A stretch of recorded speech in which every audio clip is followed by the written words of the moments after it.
অবশ্যই সবচেয়ে বড় সমস্যা বেকারত্ব।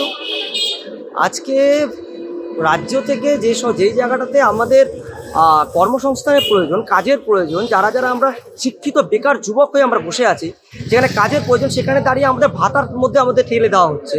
যেখানে দিনের পর দিন আমরা চাচ্ছি মানে একটা জায়গায় মানে পড়াশোনা করার পরে যেন একটা চাকরির ব্যবস্থা হয়, বিভিন্ন সেক্টরগুলোতে যেন জব রিক্রুটমেন্ট বাড়ে, যে জব রিক্রুটমেন্ট হয় এবং সেই সাথে সবচেয়ে বড় যে প্রচুর জায়গায় জব ভ্যাকেন্সি খালি আন্ডার স্টাফ রয়েছে।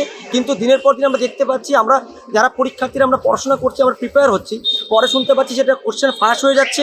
এমন অনেক জায়গাতে দেখা যাচ্ছে যে পরীক্ষা হবে হবে করে পরীক্ষা পিছিয়ে যাচ্ছে। এমন একটা অনেক পরীক্ষা আছে ইলেকশন পারপাস বা এসআইআর এর সমস্ত বিষয় নিয়ে অনেক কিছু পিছিয়ে যাচ্ছে।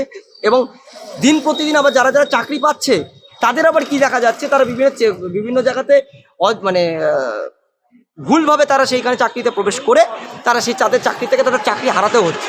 তাহলে এত নিয়োগ ব্যবস্থা দুর্নীতি এবং নিয়োগের যে এত ঘনঘটার মধ্যে আমরা বেকার যুবকরা যে ভাতার দিকে যাবো না তো কোন দিকে যাব? প্রথম কথা।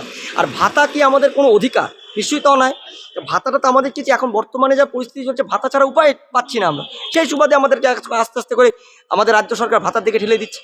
আমরা দিন প্রতিদিন ভাতার মধ্যে নিমজ্জিত হয়ে যাচ্ছে, সব কিছুর মধ্যে ভাতা। কিন্তু এই ভাতার বদলে আমি যদি মনে করি সে কাজ যদি ছোট হতো, বড় হতো, মাঝারি হতো, কোনো একটা কাজ যদি দিত, সেই কাজের পরিপ্রেক্ষিতে যদি সেই একটা অ্যামাউন্ট রামসাম অ্যামাউন্ট আমাদের দেওয়া হতো, তাহলে আশা করি কাজটাও হতো